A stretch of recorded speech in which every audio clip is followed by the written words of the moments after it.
Welcome to Realign Journey, the unfiltered guide to self-discovery and reconnection. I'm Siera Sambrosky, your host, and together we'll deep dive the topics that have caused us to lose touch with ourselves and explore ways to reconnect to our true self. Each episode, we start with a question: what moment or event was pivotal in changing the way you saw yourself and/or your life? This week, I have with me Alyssa Gioscia. Alyssa is a highly sought after executive coach specializing in working with high performing executives and entrepreneurs. With a deep understanding of the unique challenges faced by individuals in these demanding fields, Alyssa has dedicated her career to helping them unlock their full potential and achieve extraordinary results. With over a decade of experience in coaching, Alyssa combines her extensive knowledge of leadership development, performance psychology, and personal growth strategies to empower her clients to excel in their respective domains. She possesses a remarkable ability to connect with individuals, build trust, and create a safe space for exploration and growth. And that is why I have you here today, Alyssa, What because a you nice are intro. that Thank you. person. Thank you, Thank Sierra. I'm you. excited to be Yeah. here. Yeah, thank you so much for coming on. So let's get into it. Tell me, what was one of those pivotal moments or experiences in your life that really caused you to kind of question who you were or where you were going, or maybe just shifted everything altogether? I think there have been several of those moments for me over the last just 18 months, even.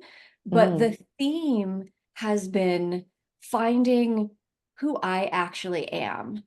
mhm, So it was a combination of leaving corporate, starting my business, and also uniquely and authentically realizing who I am and putting that out there, which was really an mhm, interesting journey because I was in corporate for so long and you have to be careful of how you post and what you post, and you're under that umbrella.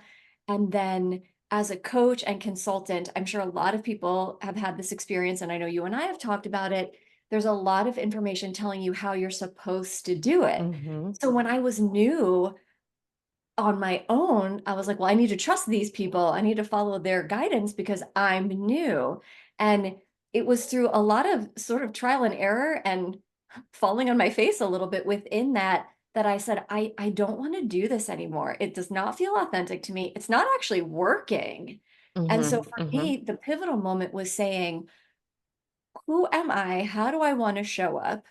And how do I present like my actual person out there as a coach and in the world without some of these rules and confinements? And it's mhm, been way more fun.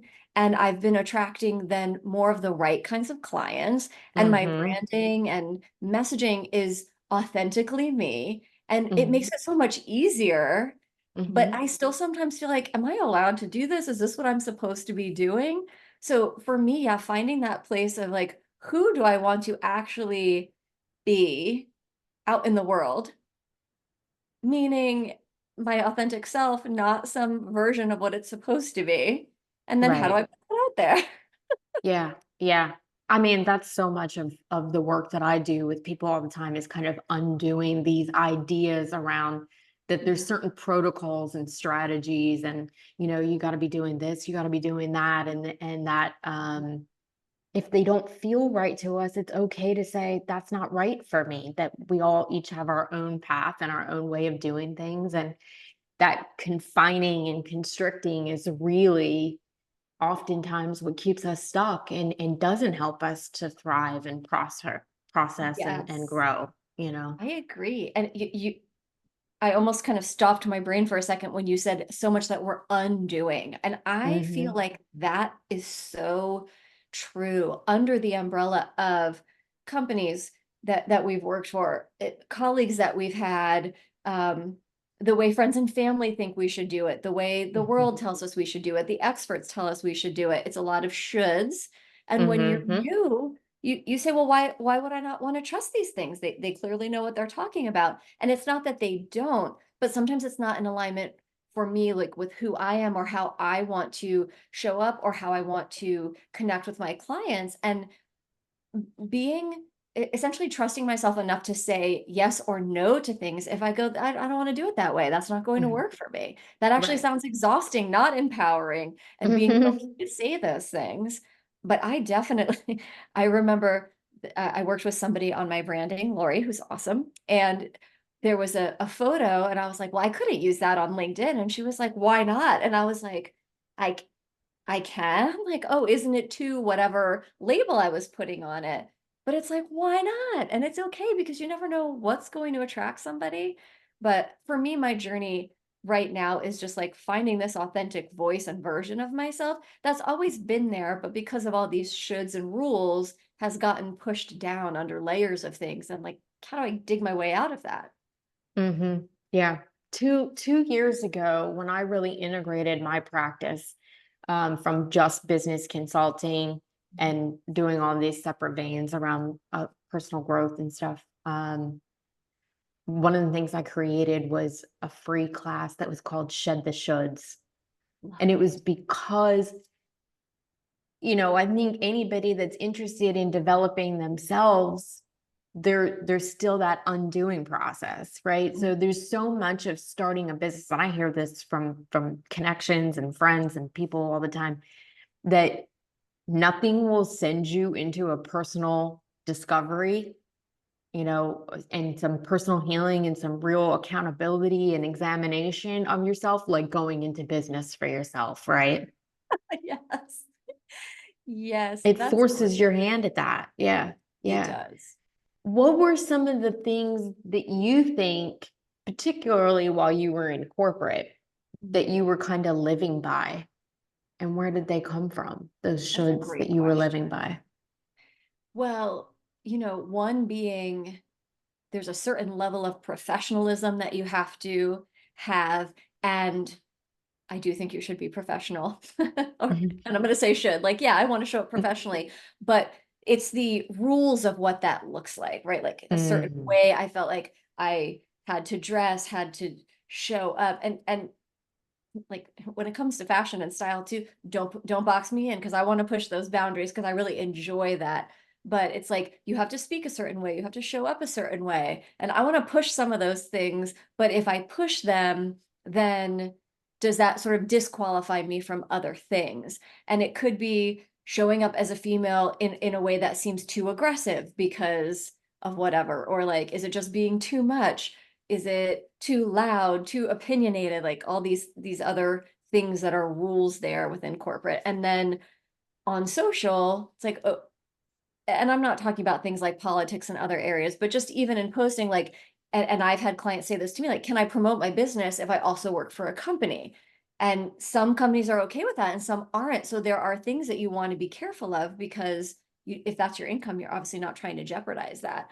But what Right. does it look like to show up as yourself? Sometimes for women, it's I'm trying to show up in a masculine frame, but that's not really comfortable for them. So can you bring your skills, your personality, your just set of amazing things that you bring without trying to conform it into something else and let that shine. But sometimes we don't feel like we can do that and it's not comfortable. Sometimes we've been even passive aggressively told it's not okay to do that. And so we're Hmm. constantly navigating, showing up authentically, and then all of the rules that are either self-imposed or supposed on us. Yeah. So what were some of your self-imposed or like what were some of the things that you really realize now Mhm. afterwards, looking back, hindsight, right? Yeah. That you were imposing onto yourself or really were constricting you personally? Mm.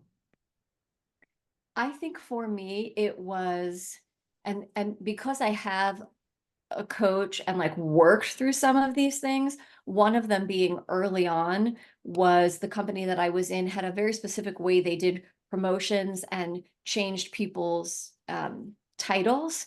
And so I was kind of just waiting to be tapped on the shoulder because that was the rule. And when my coach said to me, well, why wouldn't you ask for a promotion or why wouldn't you create a role for yourself? I was like, my ears are bleeding. What are you even talking about right now? It was such a moment of how could I do that? So that felt so uncomfortable to me and really pushing against the walls of what was allowed. Um, but I was able to actually do that.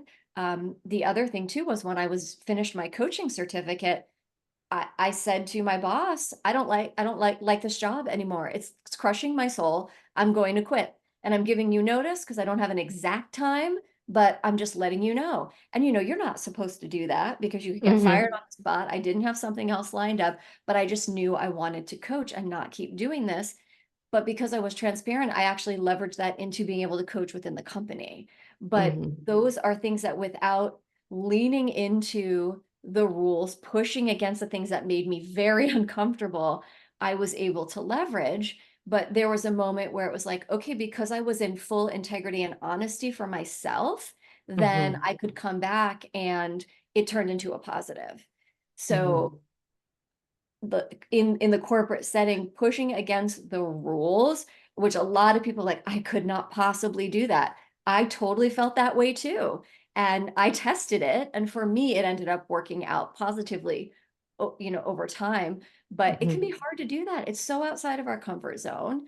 And some companies are very tight. And if you tried that, they would be like, absolutely not. And you would almost feel like you got a slap on the hand. Mm-hmm. But Mm-hmm. then maybe that's not the right company for you. So there's also that, right? There's this idea of like, I have to stay and I have to push through and I have to make it work and I have to keep grinding and giving it. No, move on. It's not for you. Yeah. If you want to cry Yeah. every day when you wake up for work, please move on. You know? Yeah. Yeah, absolutely. Absolutely. Were you always somebody, like even as a child, even when you were younger, were you always somebody that kind of wanted to push against the rules? Comes and goes. I was an only Yeah. child, so there were a lot of rules. I am. I'm an only. So there was a lot of rules. My dad was a police officer, so it was like we got to keep you safe. And I always Mm, felt like I'm fine. So there was some testing of those boundaries, but also, I was like, I'm a good daughter, so I listen to my parents. So there's kind of like that combination for me.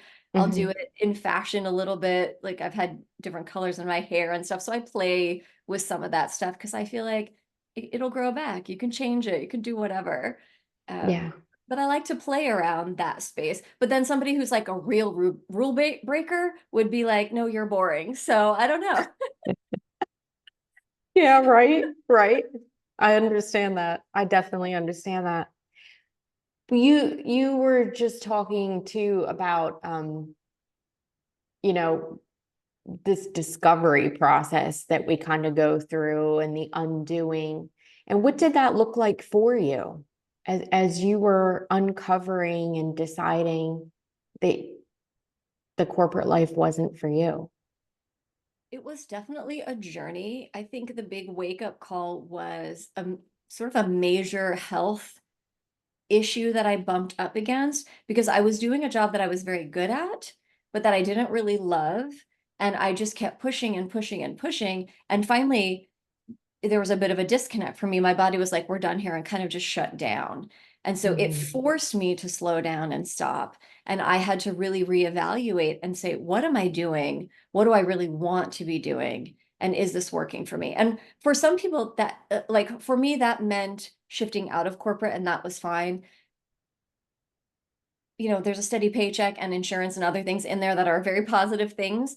So Mhm. it's not for everybody as far as like, I want to leave, but it is a realignment of, am I doing what I like to do? So sometimes with clients, it's simply like, maybe this company is just not right for you. And let's find a company that's more aligned with your values. Mhm. Also, I realized that once I hit a certain point, the way I wanted to climb the ladder and push up, up, up, up, because I had been up in a director level and I had been really driving towards that, I realized I actually want more of an individual contributor role as I want to do the job that I really enjoy doing, which ended up being coaching.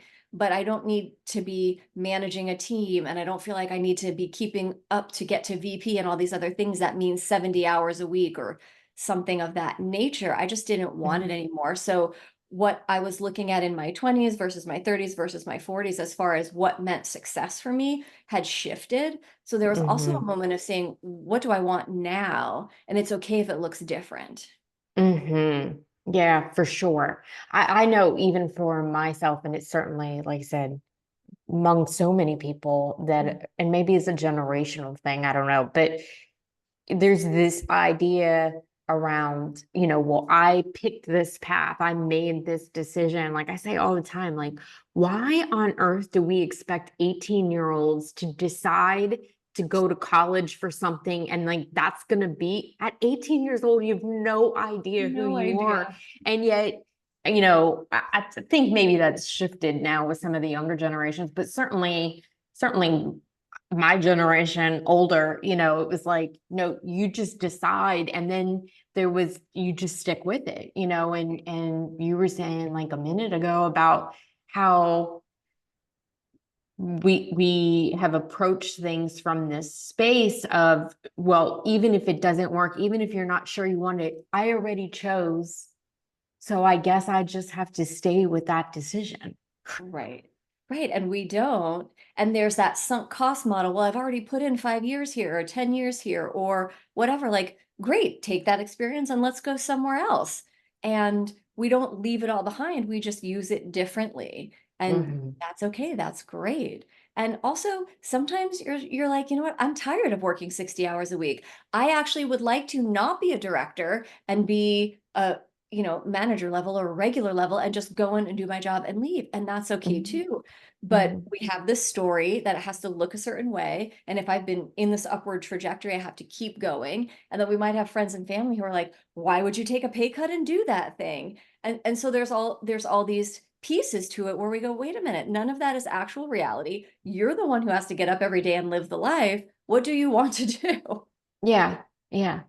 What made you decide that for yourself though? Because that's really hard. I mean, you're putting it out there like, oh yeah, that's what we do. And I say that all the time. Like we get to choose, and we get to choose again, and we can choose differently every single day. But I know for most people, certainly for myself, that was a really hard place to come to. It, So it, it what caused you to let yourself off the hook? That's what I always say, because I feel like we put ourselves mhm. on the hook around things. I think having the health crisis was a Mm, big one because I was like, I could keep doing this and that can get worse. And then I can't live the life that I actually want to live physically. And also, once I found something that I was really enjoying, because mhm, for me, early on, one of the companies I worked for did not have a good culture. So it was like, okay, let's leave that. And then I went to the next company that had an excellent culture. And I was like, whoa, this is light years different. That alone was a great change. And then when I shifted within that company from the job I had been doing into coaching, it was like, right, I still love working here. I just need something different for me. So it was really just thinking in terms of like, what's going to align for me? What am I going to enjoy? So, like for some clients, it's not that they're going to stop working or that they're even going to change industry. Sometimes you've just outgrown the company or shifts in the culture have made it something that's not of interest to you. So it's a little bit for me, it's been very stair stepping. Like, what right now is a thing that I need? Like, what's the complaint? And so, what's the vision under the complaint? A company with a different culture. I want to be an individual contributor. So sometimes it's just a small thing that will shift for you and be like, oh, well, now things are fine. Like maybe you just need to move departments in the company you work for. So it doesn't have to be such a big thing, but we make it feel like, how could I possibly do that? It's going to be so difficult. And sometimes it's as mhm. simple as a question, and somebody's like, yeah, you could do that.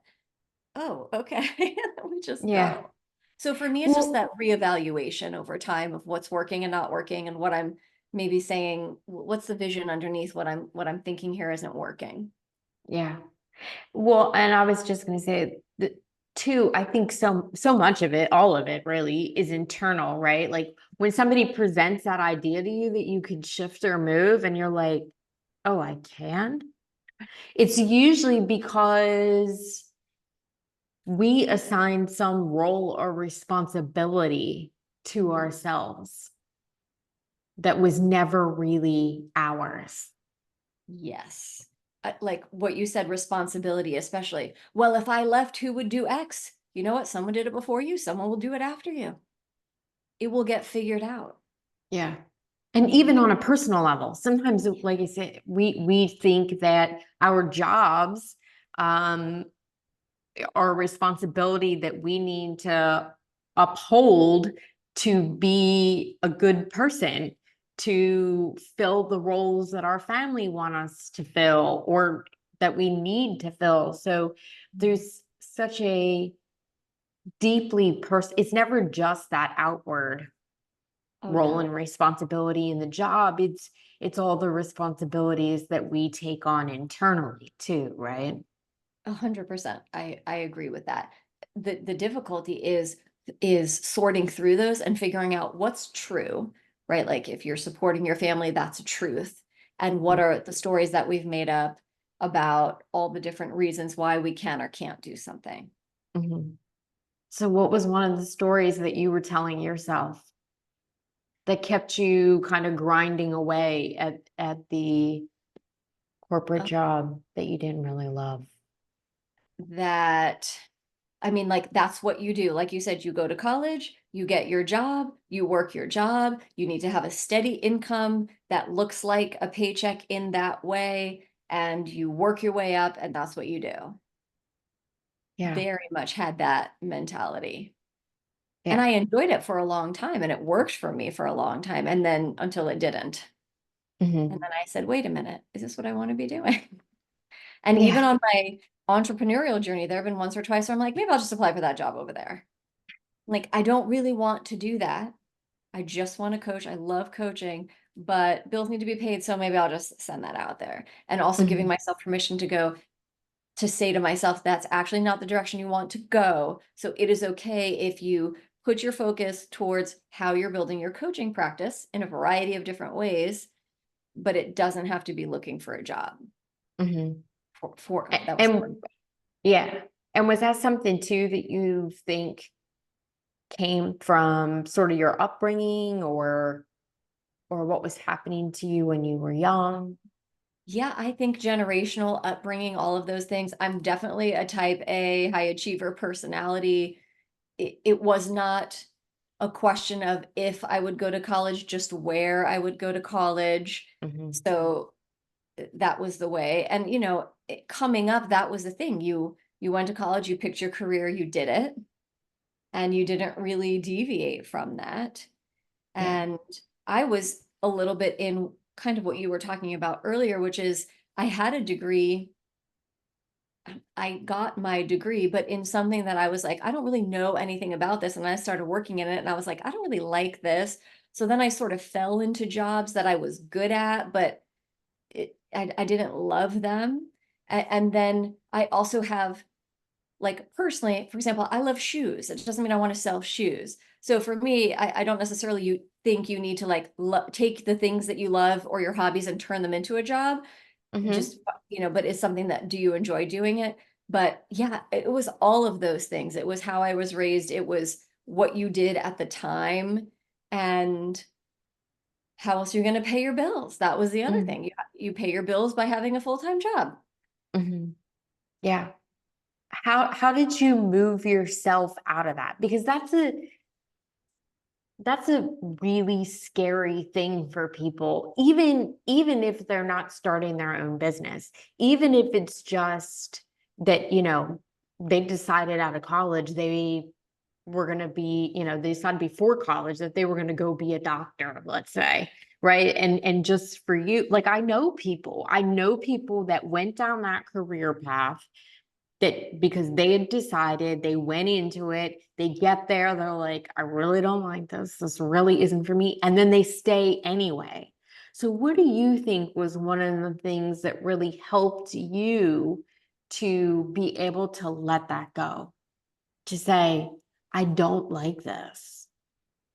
That's a great question. That I think that's a part of the personal journey of coaching and therapy and all the things of letting go of it has to look a certain way.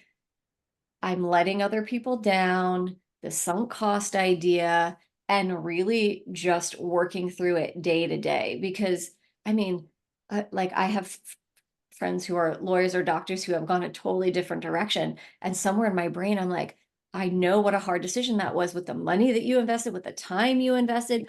Your Exactly. family was so excited that you wanted to be a lawyer, and you Hmm. got there, and 10 years later, you're like, this is literally killing me, Yeah. whether it's mentally, emotionally, spiritually. I can't do it anymore.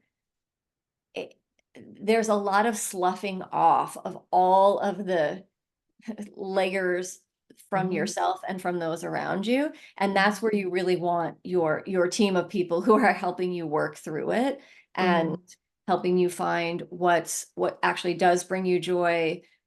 Maybe there's ways that you can use what your experience is. Maybe it's something completely different. But for me, it was literally just the journey of going, I don't want to do this anymore. And I have to just say it out loud. And what do I want to do? And what does that look like? Mhm. And it's it's it's definitely a personal journey for that one. Mhm. Yeah. I mean, it sounds like that you did always have this connection point back to knowing that you wanted to feel good, Mhm. knowing that you being able to recognize and honor when something wasn't fulfilling you or when something didn't feel good. Where do you think that came from? Because a lot of people don't have that. I think for me, that's a part of my spiritual journey and just the fortitude of being able to say, this is not working and what do I want instead? I've certainly stayed in things longer than, like jobs or things like that, longer than maybe I really wanted to, but sometimes a job search takes a while. So you're on your path and you're in the middle there. But I think life's too short and I want my peace. That's the most important thing to me. So if it's being disrupted, I'm going to figure out how to find the balance again. Do you think you always had that? I mean, you were just saying a few minutes ago about how like you took a job, in your what your degree was in right out of college, and you were there however Mhm. long. It doesn't sound like it was terrible long. And then you were like, yeah, this wasn't the right path for me. So it just hits me as that you were fairly young. Like I said, that there was something kind of inherent in you that always wanted to honor how do I find peace in this? And I'm really curious because, like I said, most people ignore that or they Yeah. don't put enough value in it, or we don't feel. I think it's courage too. I think it takes a lot of courage. You're talking about your spiritual journey. I think it takes a lot of faith and a lot of Yeah. trust to be able to honor that and say, I don't know what the other side looks like, but I know this isn't for me. Because we Yes. were taught and raised to just go for safety and go for stability and go for predictability, right? Correct. And I'm not really like a grin and bear it type person, like for a time, sure, because sometimes there's just a hump we have to go over. But if the pattern now has been, this is what it is, then like I said to a friend yesterday, because she was saying, I don't really like my job, but I feel like I need to stay for another year because this might happen, this might happen, this might happen. And I said, you're dating potential right now in your job, right? Like you're hoping that possibly these things will happen, but reality has shown you over 3, 6, 9 a year plus that that's probably not going to happen. So why are we giving it another year? Why are we doing that? So for me, there's that balance of, okay, this has been going on for a month or two. Let me see how it pans out. Or this has been going on now for too long and I'm not willing to wait any longer. But Mhm, we don't need to grin and bear it. We don't need to suffer through it. And I think hope can keep us in something like that because we're like, we're hoping it's going to get better. But we also need to trust what we can just see. And maybe mhm. it is and maybe it isn't. Maybe it's worth waiting around, maybe it's not, but it's certainly worth exploring both sides. Yeah.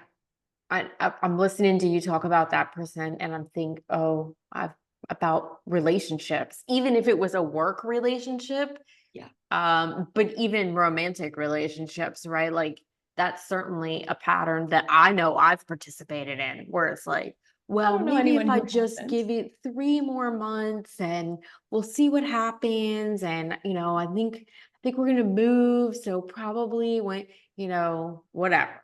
I mean, I got a list of things that I let be excuses for staying in it and to keep pushing at something.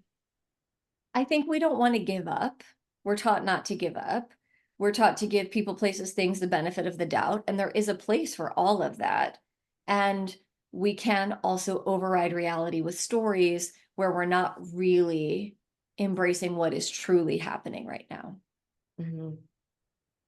Oh, that's a tough place to be. Yeah. Yeah. Where do you like? I kind of asked this and then I kind of buried it, but I want to circle back to it. Sure.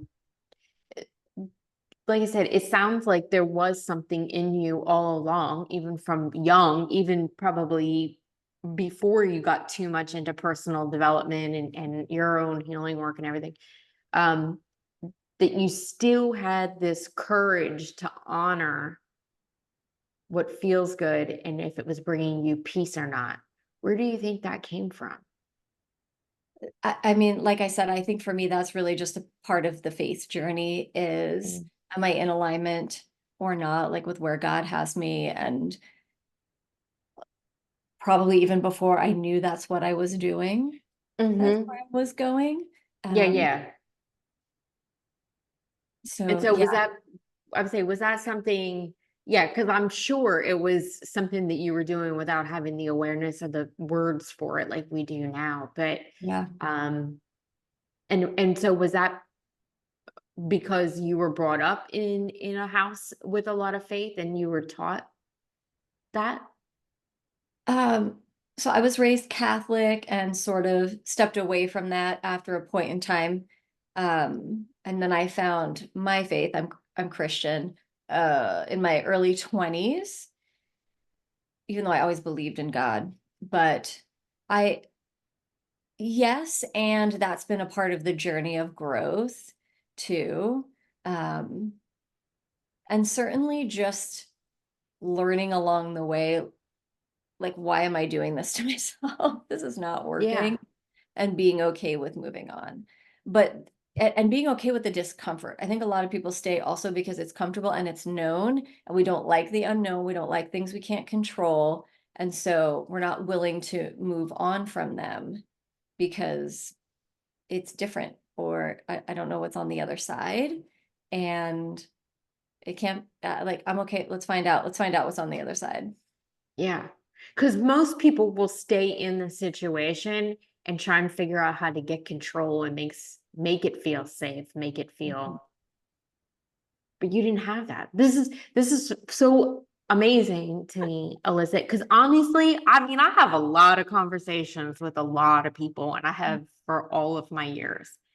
And it's very rare, like I said, to hear from someone who somewhere internally was already operating from this place of, yeah, I can let that go. This doesn't Mhm. feel right. Yeah, I don't know. It's one of those That's things I crazy. can't explain. I mean, it's wonderful. Like I said, it's wonderful, but it's like, that's why I'm like, how does everybody else move into that space? How do you, if you had to, and I don't know if this is a particular area that you necessarily work on with people, but anybody listening and they recognize it, because I think we do get to a place where we have to recognize it first, Mhm. right? That, oh, I'm doing this and I don't want to do that anymore. So how would you guide somebody, or what kind of advice would you give to someone if they recognize that they stay in things too long and they discount or dishonor what doesn't feel, what they really want, what would feel good to them? Yeah, for me, it's I talk to clients a lot about like what they're complaining about, avoiding, tolerating those kinds of things, because usually underneath that tells us authentically what we want, but we can be very scared to express that. So look at the areas that feel out of alignment or that feel scary even, and let's look at what the opposite is of that, because that's probably what you actually want. And then it's all the stories around why you can't, because we're going to make up a lot of reasons, excuses why we can't do that thing. And some of them, like I said, are going to be valid and some of them aren't. And so if we know what is not working, think about what you really do want to be doing, and then take away the stories, then there's action items that you can do. Because sometimes it could be as simple as having a conversation with your boss about shifting a meeting. Like, it could be something very small, but there's a reason why you're not doing it. And sometimes it's much bigger than that, but being open to explore it. And Mhm. It's also, you mentioned, how did you grow up? Like, did you grow up with parents who were like, never quit? No, failure is not an option. Then of course you think you can't leave that job. And you think if you do leave, you're failing. Neither of those things is true, but that's what we think. Mm-hmm. Mm-hmm. So it's Yeah, very I much remember. big picture there. Yeah, I was gonna say, and it's, you said about asking the boss to move a meeting, and I remember I was always afraid to ask off. Not because I didn't put in plenty of extra hours, not because I didn't have PTO, but especially if I was like, if something came up and I knew I was going to need off in like 3 or 4 days Mhm. rather than like 2 weeks or a month ahead of time. I mean, I truly would just turn into a ball of nerves and I would be so scared and so afraid to ask for the Mhm. day off that was rightly mine. Right. There's some like, I have to achieve, I have to perform, I have to show up a certain way. So again, it's like we create all of these environments for ourselves. And it's other things too. Like, well, if I send that email, what if they're too busy? Not your job, not your responsibility. So there's a moment where we feel like we're protecting somebody else, but we're trying to control it. And we're also so afraid of what they might say. Like, how many times have you sent the text or email and the person's like, okay, or sounds good? And you're, oh my gosh, I was so nervous to send that. And the response come back and I'm sweating. And then I open it and it's like, oh, why was I so worked up about this thing? But Yeah. we will get ourselves into that state. I've certainly done it. And so how do we say, like, it's gonna be okay? It's going to be okay. But again, all these stories we're telling, all these things that, and it's protective mechanism for ourselves, but like it actually, like, why did I just have a spike in my heart rate and my cortisone or cortisol right now about an email that was basically innocuous, but for some reason, man, I had a lot of anxiety about that. Okay, let's diffuse that. So that's again like leaning into the discomfort. Like sometimes I'll send something and I'd be like, oh, I didn't want to send that. But then the response comes back and I'm like, it's fine. And I know it's going to be fine, but my body is reacting like this is dramatic. Yeah. So learning how to lean into that and be comfortable with that discomfort is also something that's very helpful, but hard to do because Yeah. nobody wants to do that, right? Like if you're sweating about sending something, you don't really want to send it. You're like, let me just not send it. But if you get it out there, you see usually the response comes back and it's fine. But we get ourselves into these protective modes that actually end up kind of hurting us. Hmm. Yeah, they certainly do. They really do keep us stuck Yeah. and exactly in the same place. And then that becomes more and more uncomfortable until we can't bear it. And that's when, you know, mental stress takes over and you're really in a serious depression or it's physically coming out or and you're getting sick or Right. however it might show up, right? Yeah. And there's the analysis of that. There's the analysis of going, why am I having so much back pain, shoulder pain, stomach aches, headaches, Mhm. depression, whatever it is, and looking at where am I out of alignment with what I actually want and need. And now it's gotten so bad that it's actually coming out physically. And I Mhm. think we forget sometimes, right? Like if you have a broken arm or if you were covered in dirt, you would fix it because it was visibly evident. But the mental health pieces, because we don't see them immediately, or because we're just used to our back pain or used to our headaches, we just go with it rather than looking at what some of the root causes are and fixing those things. And it's really hurting us, hurting our mental and physical health in so many ways. Mhm. Yeah.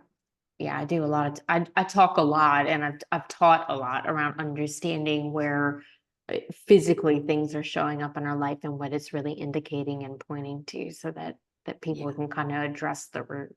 Because we're not meant even we're not meant to live in suffering and discomfort and self-sacrifice, not from our jobs, not from our physical health, not from our mental health. Yeah. No ways. And those things like the self-sacrifice, we're going to turn that into a positive, and it is until it isn't. And so, how do we find the balance where I'm serving the people around me in love versus I've become a doormat? Yeah. Yeah. And there's a balance there, but it can be a slippery slope. Yeah. It surely can. What has been one of the most significant internal changes that you've seen recognized in yourself since you quit your corporate job? Oh, definitely for me, it's personal peace. And, Mm, I can essentially get up when I want, go to sleep when I want. It's a little bit different because Slack is not constantly pinging in emails and meetings, even though I do have a full day, of course, but it's more under my control. But I am, and it's a journey for me, but I am learning to be more at peace with the day-to-day fluctuations, um, and really living in each day. Like I can't be thinking like this thing that has to happen 2 weeks from now. Nope, let's deal with what I can take care of today, what I have to do today. And that has really helped me on the journey because being self-employed, it's definitely more, I don't know if volatile is the right word, but it's definitely more up and down, right? mhm, So you might have 2 clients, you might have 0 clients, depending on what's going on in a given week or month, and what does that look like? And really just being okay with the journey of it, and maybe the lack of consistency is what I want to say. Because in your corporate role, you have your insurance, you have your paycheck every other week or whatever it is that you get it, and it's always there. This might be a windfall week and then nothing for 3 weeks. And you're like, whoa, mhm, it's a little tumultuous. mhm, So mhm, finding the balance and being okay with the inconsistency and knowing that if I am consistent, the rest will come. And I'm doing mm, something that I truly love. Like, I just want to coach. I love it. So there's a lot of joy in that for me. mhm, And going like, mhm. if I'm putting that out there, then the rest will come. Yeah.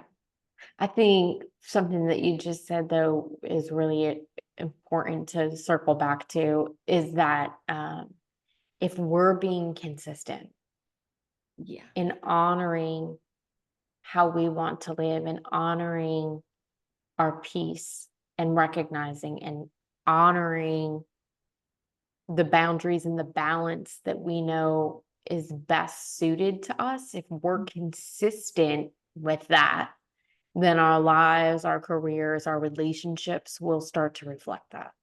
Yes, I agree. And I have Yeah. seen a lot of I've seen relationships shift. I've seen the people who are coming into my life shift.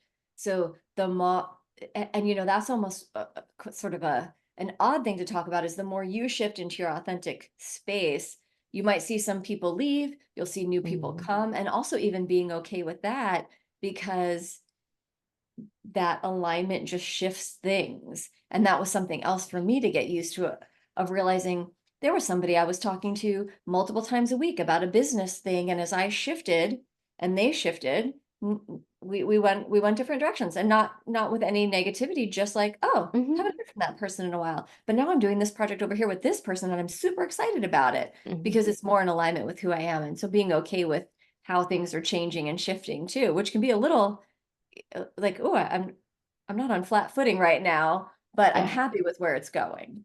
Yeah.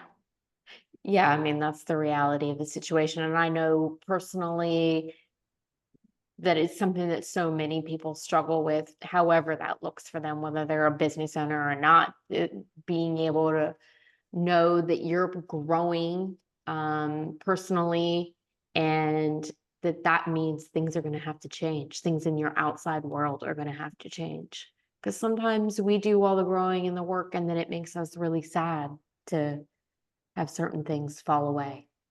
It can be. There's a grieving process there for sure. Mhm, And I have found that holes have been filled in different ways, but at the mhm. beginning, there is a little bit of grieving the old and making room for the new. Mhm. Yeah, for Yeah. sure. I mean, I went back to school again. Again, I'm always going back to school. I love learning. But and got certified in grief facilitation. And largely, I mean, I do enjoy and believe that I have a special ability to be able to work with people in death, Mhm. particularly children, but also came to really recognize that we grieve for all kinds of things that go away in our life, in our life and in ourselves. And you have to recognize it and you have to process it, and it's Mhm. going to be sad, and that's okay. And that is okay. Yes. Yeah. Okay. Yeah.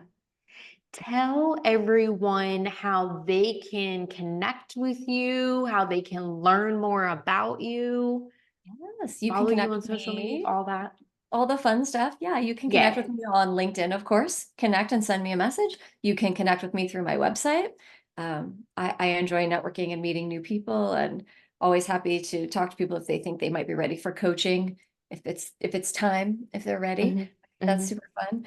Um, yeah, I think that's Oh, probably the best what's your way. website? It's alyssagioscia.com, and you should definitely check the podcast so you know how to spell my name. But Yes, that's I will easy, put it in the notes. Yep. and LinkedIn the same. Yep. Alyssa Gioscia. And I post a lot. I try to post content that's going to be helpful for people in little nuggets of things that they can apply. So my LinkedIn page, I do my best. So, sometimes things are not going to land for everybody, of course, but like, can you get Mhm, a little nugget or a learning or a shift mhm, from something that I'm posting? Because I want mhm. people to be able to take things and apply them on their own as well. Because Yeah, sometimes you just need a little tweak and you're like, oh, I can do that. And it gets you where you need to go. yeah, yeah. What's one thing as we close out, what's one thing that you are most passionate that your heart is really leading you towards right now? Oh, well, something that I'm exploring is within my church actually is an emerging leaders program. So how can I combine my faith and coaching because they're both such huge parts of my life and serve the community that way? So that's actually something we're in conversation around, like what would that look like? Is it a small group where people are sharing their testimony? Is it ways for people to have opportunity to learn how to maybe put together a talk if they were going to be speaking somewhere? So I'm excited about that. It hasn't come fully to Yeah. fruition yet, but the idea of merging those things in thinking about authenticity of like, who am I just as a person and how do I share Mhm. all of that in one place? That's what I'm passionate about and looking forward to right now.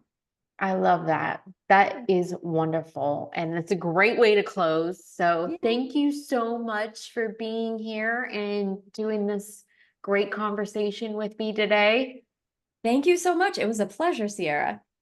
All right, Sojourners, thank you for joining in for another episode of Realign Journey. As always, if you found this helpful, please make sure you share it, leave a review, and leave us comments on all of the postings. Till next time.